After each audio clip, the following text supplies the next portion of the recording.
राजनीति अब प्रचंड है, बलवान है, क्रांति का संकल्प है, विकास में विश्वास है, नीतियों की राजनीति है, विचारों का प्रहार है, वर्तमान है, इतिहास है, विपक्ष की हुंकार है, वादों का विवाद है, चुनौतियों का अंबार है, देश की है यह पुकार। खूब हुई वादों की बौछार, अब की बात इसकी सरकार। UB24 न्यूज, सच बेझिझक। जी हमने कहा आदाब और नमस्ते भी। स्वागत है आप सभी का हमारे खास कार्यक्रम साक्षात्कार में। और साक्षात्कार में आज हमारे साथ ऐसी शख्सियत मौजूद है जो कि परिचय की मोहताज नहीं है, जिनके बारे में कहा जाता है कि उनका काम ही पहचान है। और लगातार जैसा कि UB24 आपको दिखा रहा है कि जनता उनके लिए वोट मांगती नजर आ रही है, तो उनसे सीधे तौर पर बात करें। सर, क्या आपने जनता के ऊपर कौन सा वो जादू दिया है कि जनता स्वयं आपके वोट मांग रही है, आप हो या ना हो? समाज की कृपा है और जनता जनार्दन कहलाई जाती है। अनेक प्रकार के विभिन्न चरणों में होने वाले इन चुनावों में समाज और जनता ही सबसे बड़ी निर्णायक भूमिका रखती है। हम सब लोग जो चुनाव में भाग लेते हैं वो लोग आपस में कोई लड़ाई झगड़े की भावना से नहीं उतरते। हम लोग, जनता एग्जामिनर है हमारी, हम उसमें परीक्षा देते हैं और जो हमारी जनता है वो जो नंबर दे देती है उसको सिर आंखों पर स्वीकार करते हैं। सर, आपकी जो कार्यशैली है, इस तरीके से लगातार तमाम दलों के लोग और तमाम सामाजिक लोग लगातार जो आपका विरोध करते थे, आज वो आपके साथ में और आपकी जय जयकार कर रहे हैं। तो वही सवाल है कि आखिरकार कौन सा वो जादू है जो आप कर देते हैं, लोगों के दिलों पर राज करते हैं? सामान्यतः मैंने सामाजिक जीवन का एक सिद्धांत समझा है कि कभी अगर जाने से या अनजाने से किसी को कष्ट हुआ है तो उसका कष्ट व्यक्त करने का अधिकार है।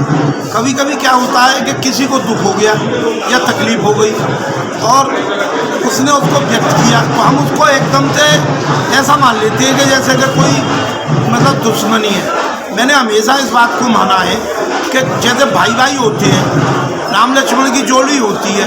कभी काम करते करते दो भाई हैं, मियाँ बीवी हैं, पिता पुत्र हैं, दोस्त हैं, पार्टनर हैं, एक ही दल में काम करने वाले लोग हैं।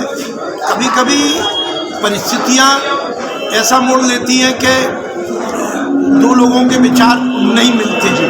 और विचारों की विभिन्नता को जब हम आदर नहीं देते तो हम समझिए कि लोकतंत्र और डेमोक्रेसी को समझे ही नहीं। ऐसा मतलब वो तो कोई बात हो गई कि भगवान को मानना, भगवान की मानना और को मानने में बड़ा अंतर है। मान तो सब लेंगे पर भगवान की मानना जरूरी है। तो लोकतंत्र की इस मर्यादा में जो परस्पर असहमति के स्वर होते हैं वो अनेक बार जैसे नदियाँ बिछुड़ती हैं, आगे फिर धाराएं मिल जाती हैं। वही एक संगम आज हुआ है। उसके लिए मैं बहुत हृदय से कृतज्ञता भी ज्ञापित करता हूँ जो लोग इस परिस्थिति में माननीय योगी जी के नेतृत्व की सरकार को आगे बढ़ाने में हम लोगों के सहयोगी बने। आखिरी सवाल सर, किससे मानते हैं सदर सिंह के जंगल पर सीधा मुकाबला, और जनता से क्या कहना चाहते हैं? मुकाबला मैं कमज़ोर आदमी हूँ, लेकिन ये जरूर है कि हम सब परीक्षार्थी हैं और परीक्षा देने बैठे हैं। मैंने फिर कहा आपसे दिल से कह रहा हूँ, जो जनता रूपी शिक्षक है ये हमें नंबर देंगे, जो देंगे उसे सिर आंखों पे स्वीकार करेंगे तो अच्छा, और नहीं करेंगे तो भी नंबर तो आएंगे तो वही जो देंगे। सर, आपसे बात करने के लिए ये थे हमारे साथ सदर विधायक मनीष सिसोदिया जी, जिनके बारे में कहा जाता है कि उनका काम ही उनकी पहचान है और लगातार काम के क्षेत्र में उन्होंने अपने नए आयाम स्थापित किए हैं। और जैसा कि आपने सुना कि सादगी से उन्होंने कह दिया कि हम परीक्षार्थी हैं, परीक्षा देने आए हैं, जनता जो भी अंक देगी वो सिर्फ माते हैं। और कहीं ना कहीं उनकी इस सादगी के तमाम लोग दीवाने हैं। जब जनता उनके लिए लगातार वो हो या ना हो, जनता उनके लिए वोट मांगती नजर आती है, तो कहीं ना कहीं ये अपने आप में हो गया। वैसे में यह भी देखना दिलचस्प होगा कि सदर विधानसभा की जनता किसको प्यार देकर भेजती है विधानसभा, क्योंकि लगातार तीसरी बार सदर विधायक मनीष सिसोदिया जी भाजपा से उम्मीदवार हैं और कहीं ना कहीं जनता का आशीष इसमें दिखाई दे रहा है। फिलहाल इस साक्षात्कार में इतना ही। अपने सहयोगी मयंक शर्मा के साथ मैं देवाशीष शर्मा, UB24 के लिए विशेष संवाद।